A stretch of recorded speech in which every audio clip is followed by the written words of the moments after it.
తెలంగాణలో మొదటి విడత పంచాయతీ ఎన్నికల పోలింగ్ కు ఏర్పాట్లు పూర్తయ్యాయి. గురువారం ఉదయం 7 గంటలకు ఓటింగ్ మొదలవుతుంది. మధ్యాహ్నం 1 గంటకు ముగుస్తుంది. గంట విరామం తర్వాత ఓట్లు లెక్కించి ఫలితాలు వెల్లడిస్తారు. ఎన్నికల సిబ్బందికి పోలింగ్ సామగ్రి అందించామని హన్మకొండ కలెక్టర్ స్నేహ సబరీష్ చెప్పారు. 14 సమస్యాత్మక గ్రామాల్లో పగడ్బందీ ఏర్పాట్లు చేశామని చెప్పారు. చలికాలం కావడంతో సిబ్బంది రాత్రి బస చేసే చోట ప్రత్యేక జాగ్రత్తలు తీసుకుంటున్నట్లు తెలిపారు. పల్లెల్లో 90% పోలింగ్ జరిగేలా చర్యలు తీసుకుంటున్నట్టు చెప్పారు. ఓటింగ్ వేయకపోతే ప్రశ్నించే హక్కు కోల్పోతారంటున్న హన్మకొండ జిల్లా కలెక్టర్ స్నేహ సబరీష్ తో మా ప్రతినిధి Prashanth face to face.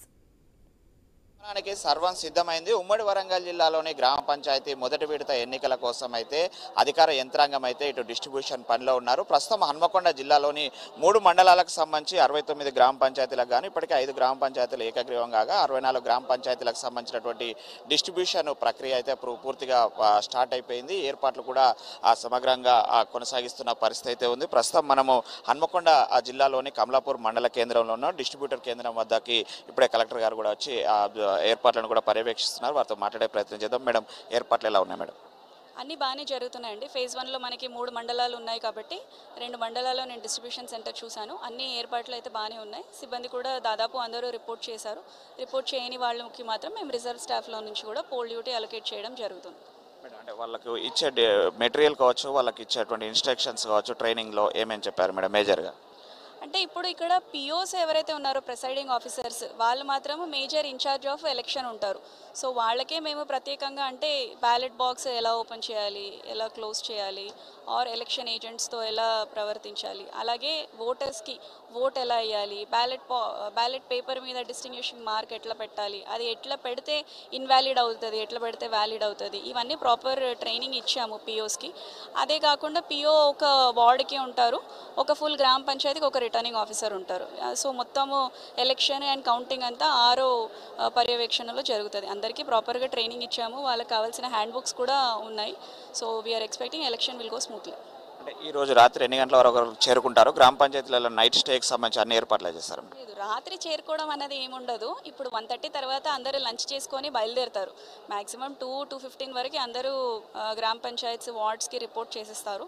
Night అక్కడ ఉంటారు. అంటే వాళ్ళందరికీ ఫుడ్ కానీ, స్లీపింగ్ అరేంజ్మెంట్స్ కానీ, నెక్స్ట్ డే రిఫ్రెషింగ్కి అంతా మేము అరేంజ్మెంట్స్ చేసుకున్నాము. Panchayat secretaries in coordination with MPDO, MPO అన్ని అరేంజ్మెంట్స్ మేము చూసుకుంటున్నాం.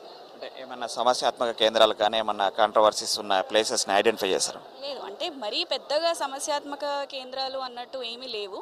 జస్ట్ పాస్ట్ పోల్ ఎక్స్పీరియన్స్ దృష్ట్యా మనకి ఫేజ్ 1లో ఒక 14 గ్రామ పంచాయత్స్ మాత్రమే మనకి క్రిటికల్ పోలింగ్ స్టేషన్స్ ఉన్నాయి. అక్కడ ఎక్స్ట్రాగా మైక్రో అబ్జర్వర్స్ ఉంటారు అండ్ సఫిషియంట్ దానికి కూడా కొద్దిగా ఎక్స్ట్రా పోలీస్ ఫోర్స్ కూడా ఉంటారు. మేడం, అంటే ఈ ఎలక్షన్స్ ప్రశాంతంగా జరిగేందుకు అన్ని ఏర్పాట్లు చేసామంటున్నారు. ప్రజలకు ఏం చెప్తారు మేడం ఏర్పాట్ల విషయంలో కానీ, వాళ్ళని ఓటుకు వినియోగించుకోవడం విషయంలో? అంటే మేమైతే అన్ని ఏర్పాట్లు చేశాము. సో మనకి జిల్లాలో చూసుకుంటే కూడా లాస్ట్ టైం 2019లో గ్రామ పంచాయతీ ఎలక్షన్స్లో 85% పోలింగ్ పర్సంటేజ్ ఉంది. సో ఈసారి కూడా దాదాపు మేము ఈసారి 90-95% ఓటర్ స్లిప్స్ కూడా డిస్ట్రిబ్యూట్ చేశాము. సో ఓటర్ స్లిప్స్లో వచ్చిన అందరూ కూడా వచ్చి ఓట్ వేయాలి అనే కోరుకుంటున్నాము. ఈ ఓటు హక్కు కోల్పోతే నెక్స్ట్ 5 years మీరు అంటే మీ గ్రామ పంచాయతీ పాలకవర్గం ఏర్పడిన తర్వాత వాళ్ళకి మీరు ఎలాంటి ప్రశ్న వేసే అధికారం కూడా మీరు కోల్పోతారు. సో వచ్చి ఓట్ వేయాలి ఖచ్చితంగా. డెఫినెట్లీ జనరల్ ఎలక్షన్స్ కన్నా గ్రామ పంచాయతీ ఎలక్షన్స్లో మనకి ఓటింగ్ పర్సంటేజ్ బాగా ఉంటుంది. ఇంకా ఎక్కువగా లాస్ట్ టైం 85 వచ్చింది, ఈసారి అంతకన్నా ఎక్కువ పర్సంటేజ్ రావాలి అని కోరుకుంటున్నాను. That's all.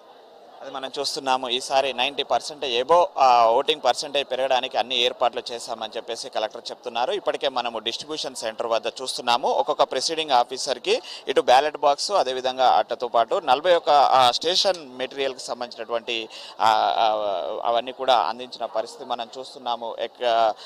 ఎలాంటి ఇబ్బందులు లేకుండా వాళ్ళందరికీ కూడా ఇప్పుడు డిస్ట్రిబ్యూషన్ అయిపోయాక ఇక్కడ నుంచి లంచ్ చేసుకొని అవన్నీ తీసుకొని నేరుగా వాళ్ళ యొక్క గ్రామాలలోకి వెళ్ళేసి ప్రతి గ్రామానికి ఒక పిఓ, అదేవిధంగా వార్డు మెంబర్కి ఒక పిఓ, అదేవిధంగా ఈ యొక్క ఓవరాల్గా గ్రామ పంచాయతీకి సంబంధించి రిటర్నింగ్ ఆఫీసర్ ఉంటాడు. ఈ రిటర్నింగ్ ఆఫీసర్ ఆధ్వర్యంలోనే ఓవరాల్గా ఈ యొక్క రిటర్నింగ్ ఆఫీసర్ సారథ్యంలో ఈ ఎన్నికలు ప్రశాంతంగా జరగడానికి ఏర్పాట్లు అయితే చేశారు. వీళ్ళకు మెటీరియల్ డిస్ట్రిబ్యూషన్ కూడా పూర్తయింది. ఇప్పటికే ఇక్కడ మనం చూస్తున్నాము ఆఫీసర్స్కి గ్రామ పంచాయతీకి సంబంధించి అందరూ కూడా రిసీవ్ చేసుకున్నారు. లంచ్ అనంతరం బయలుదేరుతారు. ఇక్కడ కొంతమంది ఉన్నారు. సార్ చెప్పండి, ఆ మెటీరియల్ అంతా డిస్ట్రిబ్యూషన్ సంబంధించి జరిగిందా? ఏమేమి తీసుకున్నారు? మేము మెటీరియల్ సంబంధించిన కవర్స్ కానీ, ఇండివిజువలింగ్ ఇంక్ కానీ, స్వస్తిక్ మార్క్ కానీ, స్టేషనరీ కానీ ఎవ్రీథింగ్ మాకు సప్లై చేయడం జరిగింది. మేము లంచ్ తర్వాత మాకు కన్నూరు విలేజ్ లోపల 9వ వార్డులో పడ్డది. నేను ప్రిసైడింగ్ ఆఫీసర్, నాతో పాటు ఓపీ వాళ్ళు ఇద్దరిని వేయడం జరిగింది. ఇక్కడ ఏర్పాట్లు కూడా కలెక్టర్ గారు ఆధ్వర్యంలో మంచిగా చేస్తూ ఉన్నారు. ఇక ముందు కూడా ఇలానే చేస్తారని ఆశిస్తున్నాను. బ్యాలెట్కి సంబంధించి కానీ, పేపర్స్ కానీ, బాక్సులు కానీ అన్నీ సఫిషియెంట్గా అందాయి?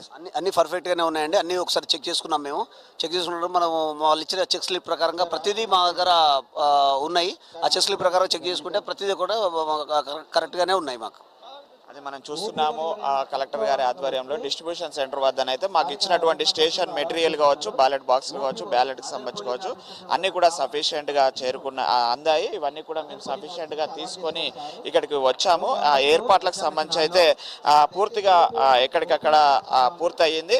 లంచ్ అనంతరము ఇక్కడ నుంచి డిస్ట్రిబ్యూషన్ సెంటర్కు నుంచి బయలుదేరి ఆయా గ్రామ పంచాయతీలకు, ఆయా వార్డులకు సంబంధించి చేరుకొని రాత్రి స్టే చేసి రేపు ఉదయం 6:30కే మాకు పోలింగ్ ప్రారంభించి 7 గంటలకు పోలింగ్ ప్రారంభమైతే 2 గంటల వరకు సాగేటువంటి పోలింగ్లో ఆ సిబ్బంది మొత్తం కూడా పాల్గొనే అవకాశం ఉంది. ప్రశాంత వాతావరణంలో ఎన్నికలు జరగడానికి ఏర్పాట్లు పూర్తి చేశామని చెప్పేసి అధికారులు చెప్తున్నారు. ఇది పోలింగ్ డిస్ట్రిబ్యూషన్కి సంబంధించినటువంటి మొదటి విడత ఎన్నికలకు సంబంధించి సర్వం సిద్ధమైన పరిస్థితి. కెమెరామెన్ విజయ్తో ప్రశాంత్, ఐ న్యూస్, వరంగల్ నుండి.